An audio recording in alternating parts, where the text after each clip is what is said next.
In 5, 4, 3, 2, 1. What's up, everybody, to another episode of the Genius Brain Podcast. We have Joe back again. He was missing because the man caught the European whooping cough. And he is gone forever. It's not corona, baby. Man, I've been fucked up for like literally almost 2 weeks.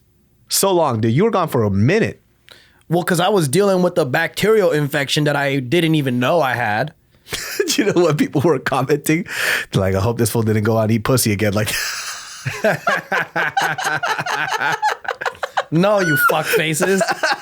I barely get sick, man. I got a strong fucking immune system, all right? And I was like, I dealt with the cold in Europe and I dealt with all kinds of shit. And I was like, nothing is going to take me down. And I've been tired for a whole month. And I just thought maybe from all the traveling, all the jet lag, whatever, right? And finds out that, I had to go to urgent care and shit. Because one day on JK News, they were like, go home, Joe. You just look fucked up. And I was like, I don't know. Like, my energy was down. Mm-hmm. So I went to urgent care and they're like, oh yeah, you've been dealing with a bacterial infection for the last month. Here's some antibiotics. Take some antibiotics, right? So I'm feeling better. And then I'm doing the Tony Robbins seminar thing. I'm out in Florida. I'm roommating with Aaron. And Aaron's been sick. He's got like bronchitis or some shit. Like every night he's like, you know? And I'm all, poor Aaron, man.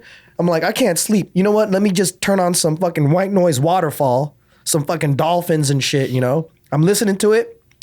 And I was like, I fall asleep with a, and then the dolphin's like, you know? And then the fucking, so the whole time I'm fine. My energy's good, you know? And then I start feeling some internal bleeding, bro. Like I'm fucking shitting and like blood's coming out of my asshole. And I'm all like, man, it's probably the antibiotics. Because I read it up. Yeah. Medicine, harsh medicine fucking kills your guts. That shit happens. I was dealing with that. And then after that, I get back and then I get a fever on Thursday morning before JK News. And I'm like, fuck, man. And I take a hot ass shower. I sweat that motherfucker out. I feel great. I get into the office. I kill it. Do some JK News. I go out and I keep pressing my body. Like I just keep going out, keep working, don't stop. And then GeniusBrain, we're supposed to shoot that whole fucking week. I'm done. I can't even wake up. Like I feel like your body was getting better. And then you were like, I'm good. And then you went to do the JK News thing and it just fucked it again. It fucked it, dude. Yeah. And then, so from Sunday till last night, I've been coughing all night. I don't even sleep. It's like every 10 minutes, I'm like, and I just wake up and I'm like, fuck, now I'm like Aaron. Oh shit. So you got the bronchitis from Aaron. Yeah, and like phlegm, all kinds of shit. I'm out here like, you know that neti thing, the neti pot? Oh yeah. I'm out here like squeezing my nose like with water and then it goes in through one nose, goes out the other nose, like clearing out my nasal cavities. I'm doing whatever the fuck I can, man. Taking hot baths, whatever. I'm like, tonight I'm gonna sleep, take some NyQuil and shit. I don't like taking medicine. I believe that my body should fuck shit up. I'd be like, fuck this disease, bro. Like, fuck that. You know, I believe in medicine. I take a shit ton of medicine. Man, I don't. That's why I hated taking antibiotics. And I'm like, fuck, I'm a bitch. I should be, fuck this. My immune system should fuck some shit up, you know? Do you have but you're gonna vaccinate your kids, right? Oh, hell yeah, I'm gonna vaccinate them. Fuck that. Get the bubonic plague and shit. They're not that strong. What is that whole non-vaccination thing about? Because I know it got really popular because of that one former Playboy model. What was her name? I don't know. But anybody that takes science advice from a Playboy model is a fucking moron, dude. But she was the one that, I think she was the huge catalyst or the person that was talking about how vaccinations has a direct link to autism. Yeah, I mean, there has been some, I guess, studies in the pseudoscience world that says that, you know, this is what's causing autism. But I think what's causing autism is women having babies at a later age, and they're also not very healthy and fit. And yeah, I think I read that those studies were all non-conclusive, but people were running with it like it was facts. And so there was, I think it was at Disneyland. I forgot what it was, but you know, Disneyland's a hub for a lot of people around the world, just fucking it's like immigrant Vegas. Yep. So they come out, they're not vaccinated. They came in and a bunch of kids walked away with like the measles or the mumps. It was like some kind of fucking 18th century disease. Damn, man. Because they didn't vaccinate their kids. They had the bubonic plague. Yeah, it's like, bitch, fucking vaccinate your kids, man. I believe in that shit. I just think so. As much as I can, I want my body to fight it off with the immune system as much as possible. But you know, it goes with being healthy as well. Like I can't pretend that it's gonna fight it off if I'm not sleeping, if I'm not eating, if I'm straining myself and stressing myself out. I got the flu over the winter, right? I don't think I've had the flu since, I don't know, I was a little kid. I thought I was gonna die. I legit thought I was gonna die. Really? I was like, you know what? I have cancer. Like, this is what that shit is. I was in so much fucking pain because my best friend's a doctor. So I called him up or I texted him. I was like, yo, man, like, I'm dying, dude. Like, what's happening? He goes, hey, I think you have the flu. I was like, this is what the fucking flu feels like. What did you do? Puke and diarrhea at the same time? So I had a crazy high fever. My body was shivering and I was sweating through my blanket. I was constantly sweating. So I was hot and I was cold at the same time. And it felt like the marrow in my bones were hurting. Like anytime I moved like an inch, my whole body would be aching. That's severe. So yeah, I guess that's the flu. So I didn't know that. And he was pretty bad. He was telling me that people still die from the flu till this day. Mm-hmm. It's not something that it's a viral thing. Mm-hmm. It's a virus and it mutates every year. Mm-hmm. And what the flu medication does is that it takes the previous flu, right? And then it tries to develop an antibody or whatever, or antiviral medication for that. And so, but that's a hit or miss because it'll mutate into something else. So it only protects you, I don't know, I'm throwing out a random number, maybe like 30 or 40% the way. Why is it always got to come around the same season too? I know. It fucking, like, what? I don't see this motherfucker during summer. Like, where the fuck does it go? I got fucked, man. And so I went home and I remember I was feeling sick the day before and I rested just like you. And I was like, I'm good. So I went on the plane, but I put like a little medical mask around me in case I didn't want to get other people sick. Oh, you're so considerate. Yeah. And so right when I got home, my brother picked me up from the airport and I had him blast the heater in the car to like 90 degrees. And they're like, it's not even that cold, bro. And my brother was like, dude, I can't breathe in here. I was like, I'm still freezing. Shit. My body was shaking. It was still shaking because it was cold. But when they touched my head, I had a huge fever. So my buddy told me that I have to take like Advil or some type of some shit to bring my temp down. Yeah. So I took like an Advil, a Tylenol, and I was in bed for 6 days nonstop. And I couldn't move. And I was losing my mind because I'm so active now. Yeah. Like, I have to move every day. That's how I feel, dude. I haven't worked out in like almost a month. I feel like shit. Day 3, I took a walk around the block just so I could get some air, and I came back in and I passed out because I was in so much pain. Dude, I remember I was coughing in the middle of the night. I got so frustrated, I fucking started punching the shit out of my pillow. And I got up and I started doing pull-ups, did some push-ups.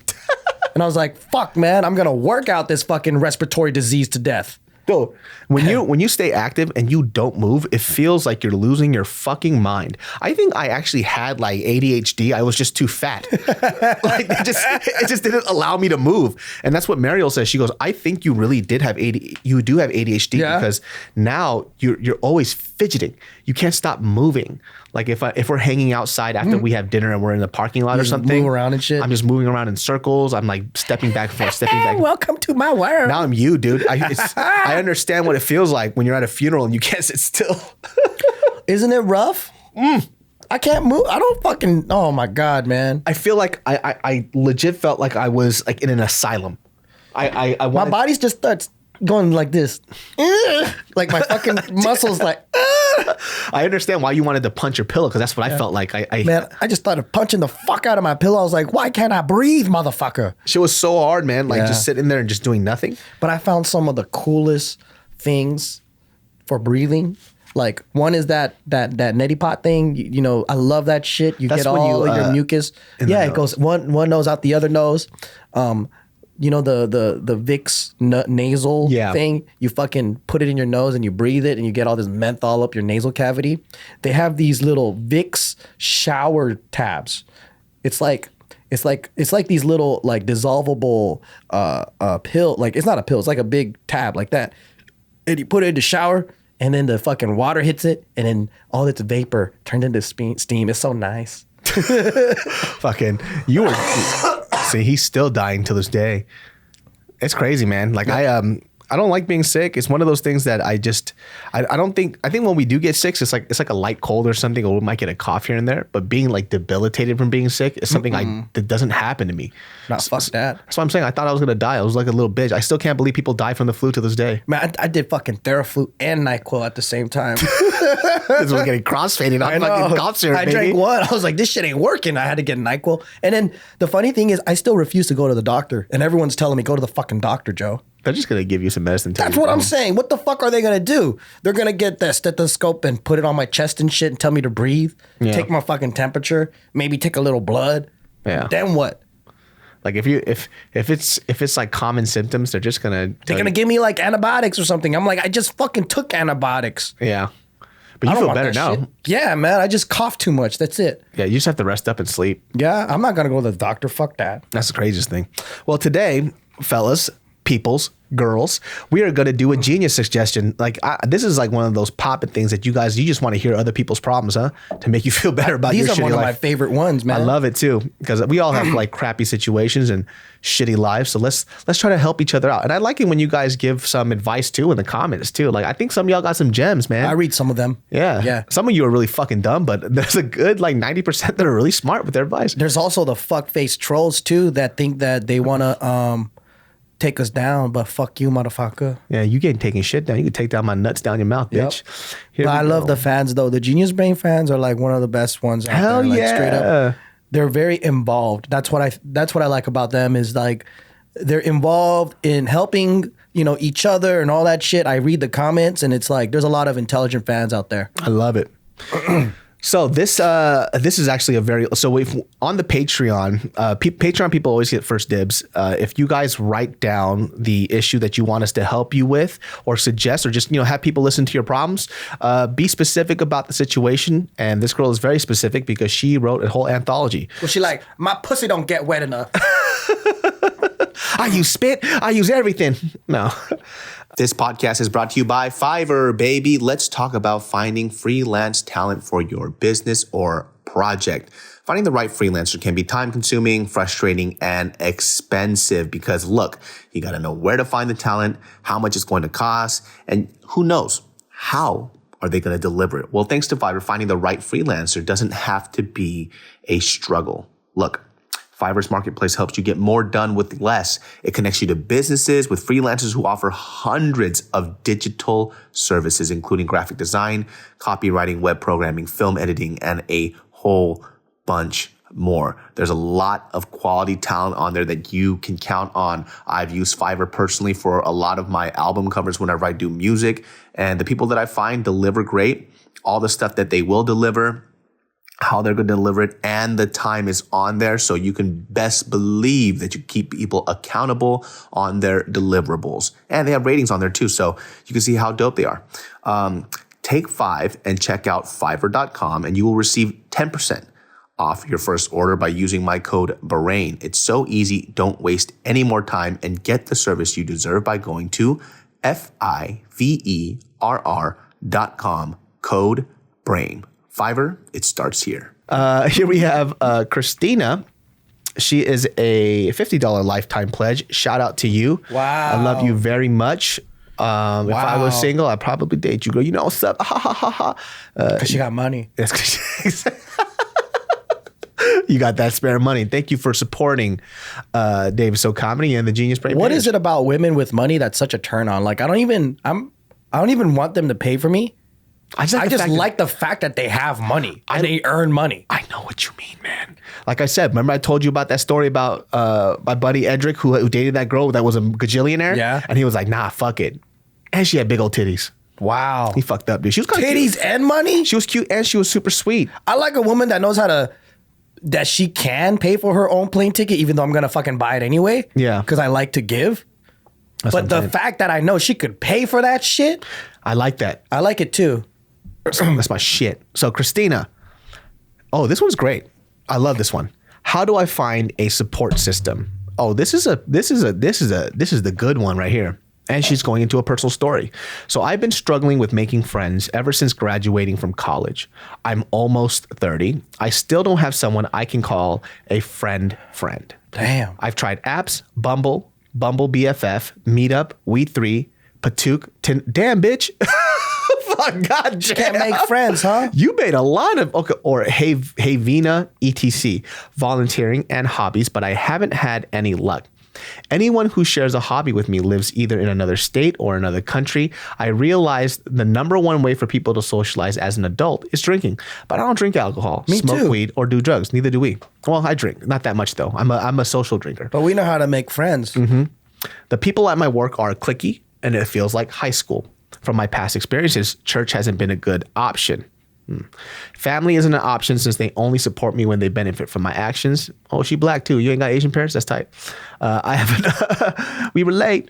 I have a narcissistic family, and they are part of the reason why I've dealt with depression all my life. I was clinically diagnosed my first year of college and still spending my time learning coping skills. All of us are there too. In total, I've been seeing a therapist on and off for the past 10 years due to finances. My only support system in my life were my dog and cat growing up, but they died. You need humans, girl. Yeah, but they died recently. Oh, that's sad. What the fuck? Dog. We could make a movie about you. I know, dude. Called A Walk Not to Remember. I felt alone all of my life. Ouch. And I saw a therapist earlier this year for grief and depression counseling. The last thing my therapist told me before the end of our session was to keep going to events and hobbies that I'm specifically interested in, and I'll hopefully find a support system. The don't look for people, focus on doing what you love, and the people will come. I put myself out there but can't find anyone to connect with. I go to circus shows, glass blowing classes. Damn, bitch, you got some interesting ass hobbies, dog. Just so shit. What is you, Barnum and Bailey circus? Like what? Yo, where the fuck do you find circus shows outside of Vegas? Know. That's fucking crazy. I remember the commercials though. They're like, the biggest circus in town is coming to you. And then it's like, do you remember those commercials? Yeah. Oh yeah. They would tour different cities. Yeah. It was like Barnum and Bailey. Yeah, Barnum and Bailey, yeah. What you supposed to? You said glass blowing classes? Oh, you interested? Going to the gym, comedy shows when they're in my area, baking desserts, walk around. You really did try some options here, man. You know what I think it is? What's up? Because man, all right, how do I say this in the least dickest way in the whole entire world? If you're trying that hard thirsty to make friends, it might be a you problem and not a them problem. Right? Like, it's to me like it's not difficult making friends. Yeah. But then when you're specifically looking for a support system, what you're looking for is more of them to support you, not giving. Yeah. So you got to change your whole perspective here. The feeling of I need support from these people, it's like, I get it. Like, we all need a support system, but you have to cultivate that over time. A support network comes from like going through shit together. Yeah. Like, I think you have to you can't fuck on the first date, right? You got to go through stages. Like, you can't automatically start expecting someone to support you right after you meet them. Not saying that you do this, but in the verbiage, this is what I'm getting, is like you're looking for a support group or whatever. And I think that a lot of people don't want to get into a lot of drama or deep shit. They just want surface shit. Yeah. They just want to hang out, blow some glass together. Oh, cool. She's cool. Trying to blow some glass. Yeah. What's up, cut?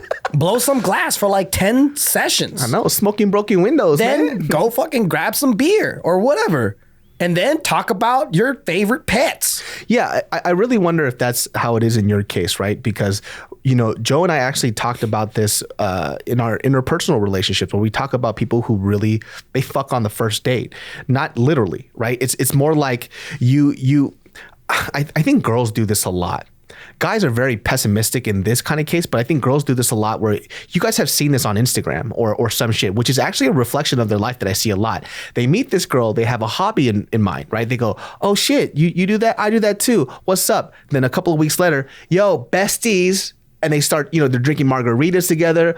Besties, this is my best gal for life. And the kisses, it's like, yo, you're fucking on the first date. And then 2 weeks later, they hate each other. They go, I can't believe this bitch did that. Of course you can't, bitch. You don't fucking know her. Yeah. You don't know each other yet. You guys fucked on the first date. They get too excited from the bonding, but you need to vet. People need to vet. That's my thing. Like, I have some long lasting friendships, And there is drama, there is ups and downs, there is things that happen. But at the end of the day, the loyalty that I have with them is very irreplaceable. Yeah. Like we do have a really strong network of people that we can count on. They're not always going to be the greatest. They're sometimes annoying, but still I have a support system. But that shit's built over years, girl. Like you got to build that shit over time. And we don't even get deep into friendship until like years later. Yeah. But if you're pouring out your emotions on the first day or two, people are going to think you're nuts. Really though. And that's what my friend, okay, so here's the thing. One of my cousins, right? Fucking bless her soul. This girl is so warm and inviting. You can literally pour out your fucking soul to her the first day you meet her, and she will accept you. She will listen to you. She does not realize that the world is not her. So she's out there doing that with everyone. She can't fucking make a connection and make friends. And we're all telling her, chill. Yeah. You gotta ease into the friendship. Yeah. And she's like, no, I want to connect deeply with people. And I'm like, I see that you do. And I see that you're willing to give and you're willing to receive. But you have to understand that other people aren't ready for that. And you scare them when you talk about fucking marital problems or whatever on the first day you guys hang out and you're crying to them for 2 hours. Yeah. They think you're nuts. And then it's like, it's amazing that she can receive that for other people. And that might be her case. Like she might be very open and okay, and other people, like she would receive them. But what if she's like too forceful with the friendship? Who knows? But I think that the stages is like you find common hobbies, you have common interests, you hang out, you play like on a surface level, you crack jokes, you have a pleasant encounter. You like this person. I like this person because we can always skate together or whatever, right? And then you move on. Oh shit, I find out that he has a brother in prison. I got a brother in prison. We can bond over that sad shit, right? Or whatever it is. It could be like, hey, it seems like we both had a car accident together, traumatic car accident. And then it could get a little bit negative. But generally, you want to have pleasant encounters with people and build it over time. And then there's the whole sacrifice part of it of like, oh, I'm down and out. I need some help. Can you support me? Yeah. Whatever. Like, but if you come straight out the bat and you're like, yo, I got these struggles I need to fucking pour out. Yeah. That's really hard too, right? Because I also think that you're giving an apple and you're expecting an apple back, but you keep getting an orange, right? And that's just not how the world works. It's like the same concept with doing good deeds in this world. There's a lot of people who are great people, like your friend, who's so gracious and they give and they give and they give. But sometimes when they don't receive what they give out, they're like, well, that's fucked up. Well, that's just not how things work. Yeah. When you do a good deed, you just do a good deed and you don't expect things in return. And in this case too, for you, maybe, because I don't really know you like that, you're going on this stuff to find a really hardcore connection. But are these other people that you meet willing to do that as well? Yeah. Maybe they're not. Like Joe said, maybe they're just out. They just want to blow some glass, baby. Yeah. You know, let's go blow some glass. And they're just having a good time. And then you're expecting something more out of a friendship that either one hasn't had the time to develop that way, or number two, that's not really what they're looking for. Yeah. Deep emotional connections, I think, are cultivated over time. A lot of time. And they're time. done in spurts. Yeah. They're not done in intense, passionate, deep like encounters. I think that's more of a romantic thing. That's those for fucking sure. Like even if we wanted to relate to ourselves too, like, you know, I think a lot of times people look at your and my friendship and Bart's and they go like, I want that. I've known these guys for 10 years now. We didn't even start doing business together until like 4 or 5 years into it. It took a while. Like this stuff isn't easy. Yeah, meeting people and having a good time is easy, but it looks like what you're looking for is somebody to count on, to be, you know, your point of accountability, to be your best friend. Yeah. That doesn't happen that quick. And also too, if you're putting yourself in a position where you're coming up and then maybe you're spilling your heart out to this person, you're probably scaring them away. I would be freaked the fuck out. I would. If I came out and I was just here to watch some clowns, you know what I mean? Like juggling shit. Yeah. And all of a sudden you're like, well, my dog and my cat died. I've been like, bitch, what the fuck? You know? Can I hug you and cry? And you see motherfuckers on a trapeze. Yeah. Elephants all riding and shit. They're all juggling and like, can I cry with you right now? And then you turn to the left, she's like, ah! It's like, bitch, I'm just trying to enjoy this fucking lion show right now. What the fuck? I don't know. It's weird too. It's like, well, when can I open up then? That's the part that you're going to have to feel out. And also too, figure out who you should open up to. And should you even at this point, right? Because I wouldn't just open up to somebody about all my stuff. I mean, for me, because it's for entertainment purposes, I'm very comfortable with who I am and I have a strong group of friends. I tell people all about my shit, but there's still like this 30-40% that I keep between me and Joe. I keep between me and Bart, me and Mariel. There's levels to this shit. Hell yeah, dude. There's levels to it. Because like we always say too, there's the homie, there's the homie, and there's the homie. Yeah. You know? There's the friend, homie. Exactly. It's all in different stages, man. Let me read the rest of your stuff too. Well, and I mean, also, it's so difficult because I don't really know her or what she's going through. It could be that she's too thirsty, or it could just genuinely be she's in a shitty area maybe too. Yeah, because I know that people in small towns, they're limited, man. Like Bose, like she grew up in a small ass town and she was limited to the access. Oh, that's right. And I have family members too that are like a little too intelligent for the community that they live in. And I'm like, but if you're genius ass, just fucking move to, I don't know, Boston or like the Silicon Valley, or if you're in around a bunch of other people that were like-minded, that might work too. Yo, so check this out, dude. You're actually right, because what she wrote here, she goes, one of my hobbies is aerial arts, but there isn't anyone in my area that I found that shares it. The only hobby that's in my area, it seems, are board games, D&D, LARPing, and geeks beer trivia. I live in a low-income, blue-collar area, so not much to do. I've tried to get into it. Low-income, blue-collar nerds that like Dungeons and Dragons and shit. Yeah, that's kind of rough. Yeah. That's pretty much my only hobby where there's a chance to meet people in real life. My other hobbies are art, animation, not anime. I grew out of it. Storytelling, traveling, and illustration. I'm not financially stable to move. So you're all right. It's her area, too. It's her area, yeah. Yeah. I mean, it's probably a mixture of both, right? Like, sometimes it's also like this, right? How important is a social life to you? And finding this group to be connected with, because if it's that important, maybe you should move and find a place that fits you better. Because that's one of the things I say too. Like, we live in one of the greatest fucking countries in the world where you can be whoever the fuck you want. Yeah. Like, you could literally be a completely gay dude in West LA, run around in your underwear with a flag and just fucking parade with no restrictions, and everybody loves you like a motherfucker. And during the day, he's a fucking lawyer. Yeah. Yeah. Or that same guy could be in the Bible Belt small town where he feels ridiculed and he's just like, I got to get out of this mess, you know? Like, you know, it's like, but if only he lived in West LA, he would have been himself. Yeah. This podcast is brought to you by Attitude, my friends. If you are wondering why I get the best sleep of my life, it's not only because I have a really comfortable bed, it's because I have the sheets to match.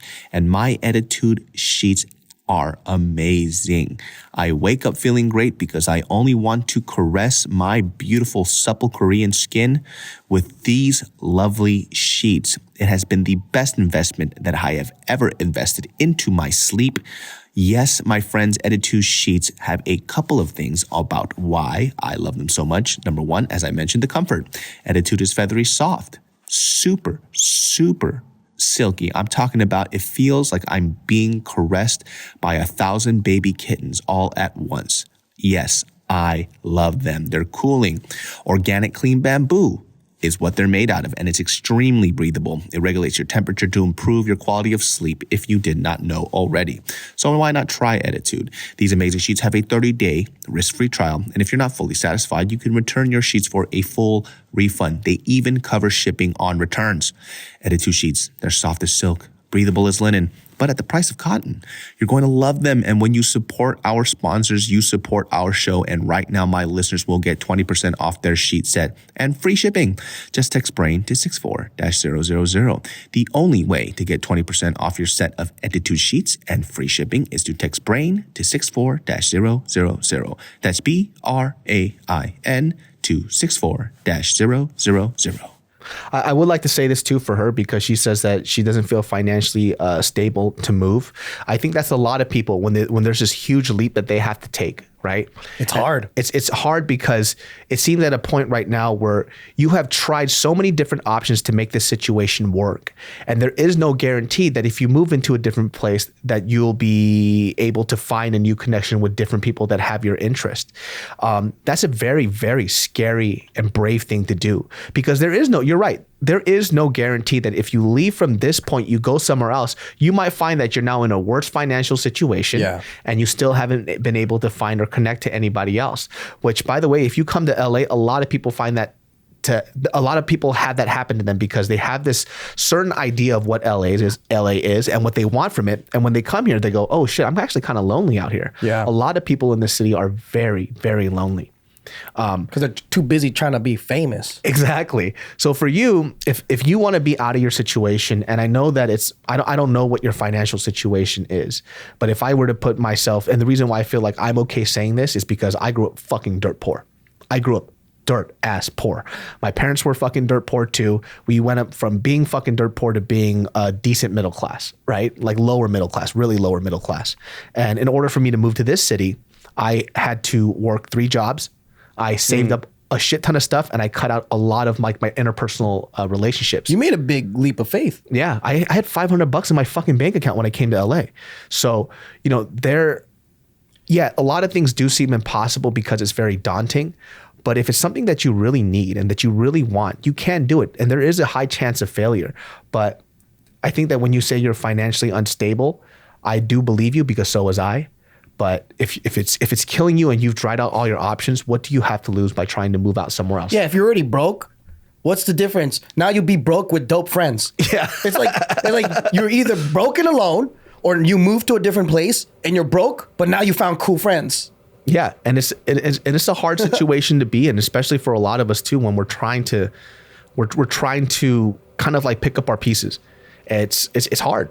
Because it's like, well, I got to do this without a support group. Well, not to sound negative, you don't have a support group here anyway, so you might as well just move somewhere else and see what you can do with it. Yeah, I think, man, it really depends on what you want out of a support group too. Like some people just want that tribe, that clique, right? Yeah. But there comes its own set of problems when you're too damn close with people too. You have to understand there's a balance, man. Like people think it's all fucking dope. It is better when you have support versus if you don't. But man, the grass is not greener. Yeah. You have other problems you have to carry on aside from your own now. Mm-hmm. You might be having the greatest day of your fucking life. And then your friend calls in and is like, this shit happened and it brings you down. And just reading this too, I mean, let's complete the rest of what she was saying. She goes, the few friends that I've known since high school have slowly cut me out of their lives because they're making their own families, spending time with their significant others, or taking care of their elderly parents. Most people my age already have a family and good people. Most people, they have a good family and it's a good support system, so they don't look to expand it. But if not, people had kids at a young age, so no going to an event last minute without finding a sitter. I need social contact in my life, and talking online to people isn't cutting it anymore. I feel like I'm slipping back into my depression. I don't know if you can help, but any advice is appreciated. Yeah. Like I said, from the situation, it seems like you're asking a lot from these really quick moments. It's a lot to ask for to find that. Human contact, if you just needed human contact, you're actually getting the human contact. So that's not what you're actually looking for. You're looking for a deep connection with a small group of people. They're looking for love outside, and what it sounds like is she needs a little bit of self-love. Yeah, because it sounds like she's trying to really feel significant through these people giving her attention. Yeah. Because in that sentence, it's my friends are busy now. They're busy building their own family. They're doing this and that. They don't have time for me. So you do have some friends, yeah. Right? I would say, hey, my friends are busy with their baby. I'm a single, lonely man. Let me call them up. Hey, you need somebody to cook for you? You need somebody to come over and fucking help you out? That's how you build a bond. Yeah. Is you give. That's what I do is I give. I give a lot, and I can inject myself and not only be helpful, I'll fucking come over and be like, I'll fucking clean up or fucking cook or hang out or what do you need me to do? And on top of that, I get time to talk to them and whatever. And that to me is good. I find more fulfillment in giving than I do taking, right? So instead of being like, man, they can't find a babysitter and hang out with me, You go to them. I go, well, what can I do to help them out? Yeah, and it seems like just from that point of view too, it seems like you actually do have people who are within your support group, but they're just not molding to your lifestyle. Well, when people have kids, that's what happens. Yeah, they get busy. Yeah, Bart and Gio, they have a kid right now too. When we hang out, Taika's there. I mean, I'll put it to you like this. I'm not saying this was a great thing that me and Joe did, but we went on a Hawaii vacation trip. Aunt Christina, Bart, and Gio both came along with their kids. Yeah. I mean, we had to make adjustments for ourselves from what we normally would do, but because we wanted them there and it was fun, they brought their kids, we made a few adjustments and it was okay. So for you in your case too, if you do have people that you said that are your really close friends, but it seems like they're starting their family, I mean, unless they're cutting you out, then yeah, it does require for you to take a little bit away from yourself and go to them. Mm-hmm. When Gio first had her kid, the first thing I did, I went to their house and I cooked them dinner. Yeah. Like, these are the adjustments that I make. We're not going to go out to Shinsengumi anymore and, you know, we're not going to go eat dinner till like 11 p.m., 12 a.m. in the morning. We're not doing that anymore. Yeah. You know, we made those adjustments and it's still okay. Yeah. I think what's happening is, you know, she feels alone. She needs her needs met, right? So what's happening is obviously when you feel pressed to the corner, you start thinking about yourself. Yeah. I'm not saying there's anything wrong with that. Like, we all do it. We all get to this point where we're like, I need my needs met. Someone has to love me. Like, that's what it sounds like. Yeah. But what needs to happen if you want to feel that kind of love, or if you want that connection, is you need to go outward, not inward. So when you swap it around and make it about giving, and it has to be unconditional. It can't be like, I'm doing this shit for you and you don't do anything back for me, right? Yeah. It has to be like, this is my friends. They're busy. I want to have their back. That is a support system. My friends are busy because they're popping out kids and, you know, they're barely sleeping. But I want time with them and I want to be a part of their lives and I want to be a part of the kids' life. I want to be auntie. That is how you build a support system. Yeah. Not, they're busy, I don't want to bother them.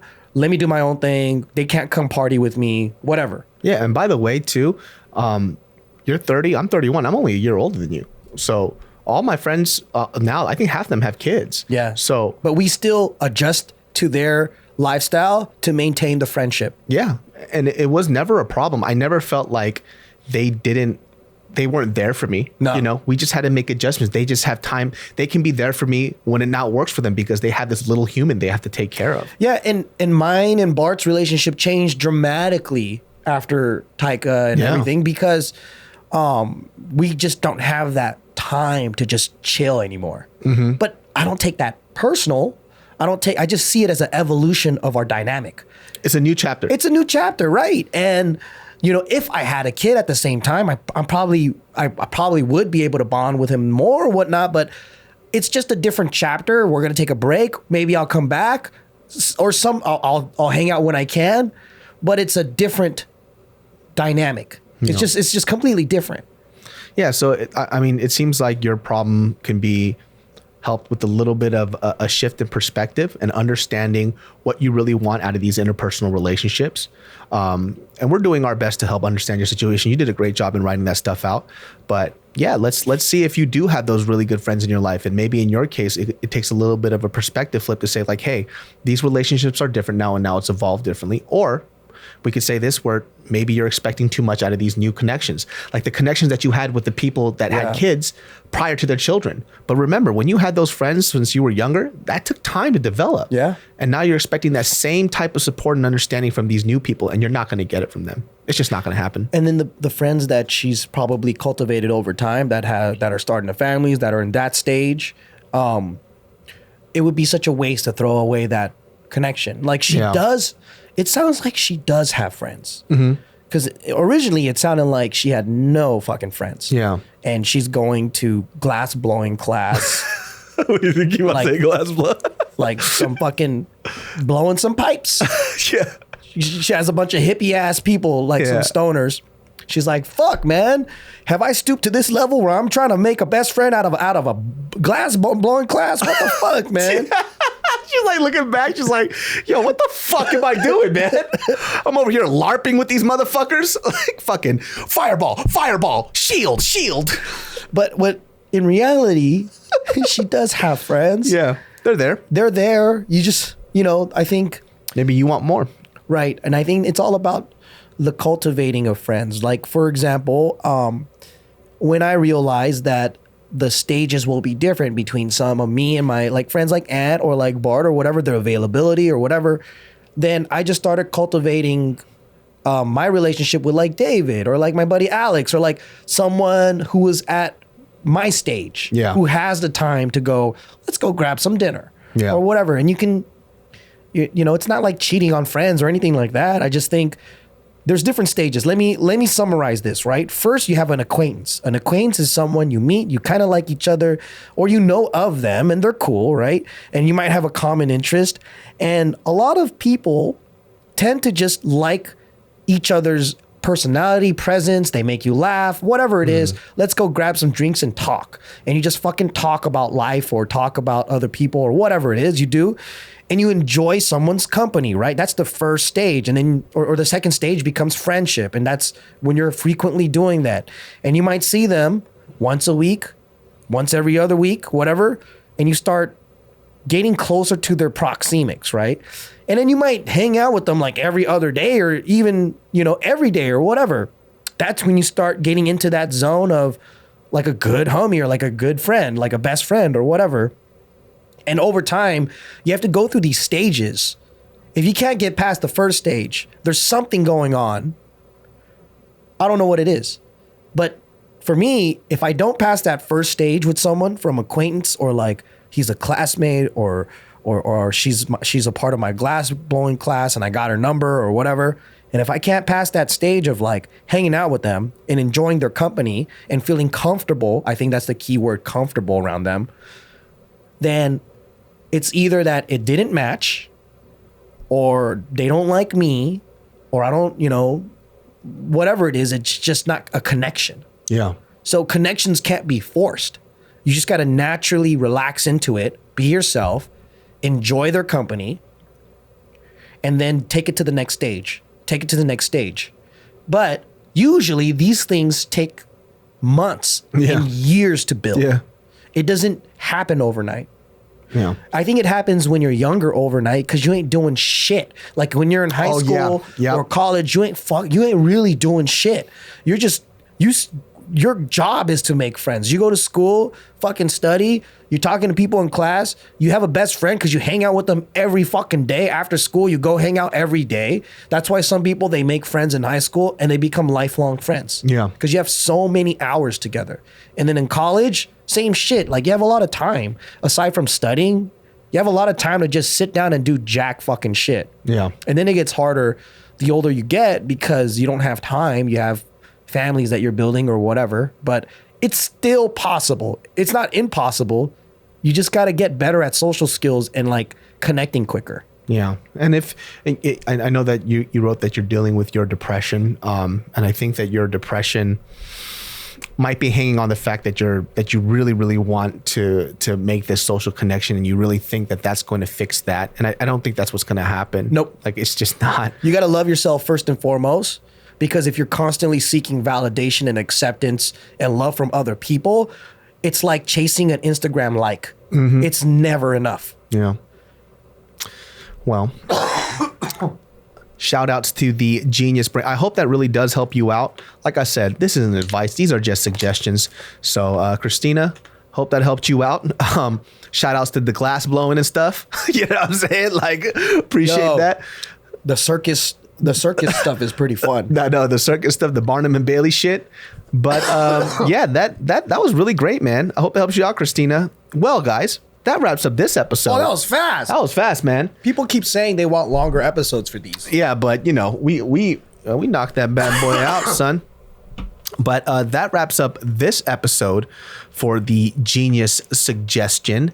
I hope you guys really enjoyed that. Remember, if you guys want us to help you out, talk about stuff, hit us up, man. Because originally when we were doing this, it was like free for all topics. But I think people really do like the pinpointed topics that we could just. Too. I do too. Like it helps out a lot. I love these. because it's almost like I'm talking to a friend. Yeah. And as I'm saying this shit out loud, I'm like, I have friends that can benefit from this shit. Oh, 100%, man. And so for you, you're out there in, I don't know where you're at. Maybe you're in Iowa or something like that. Well, she's like Las Vegas. I know. It's no wonder. You're in Vegas, man. People out there just to get drunk and get some random pussy. Come on now. Maybe that's why she's going to all these circuses. I know. I was like, oh, of course you got glass blowing in circus. It's Cirque Vegas, baby. Cirque du Soleil. Yeah. Well, we will catch you all next time. Remember, every Thursday, that's where you get those genius suggestions with me and Joe. And then you'll see Genius Brain on Sundays. You can catch us on all audio platforms. We're talking about Spotify, Stitcher, whatever stuff that you see out there. Some of these episodes might be 40 minutes long. Some of them might be 45 to an hour and a half. Who knows? But we are there for your commute and for your daily entertainment. Appreciate you all. See you all next time. Blow some glass, baby. Toodaloo, assholes. Peace.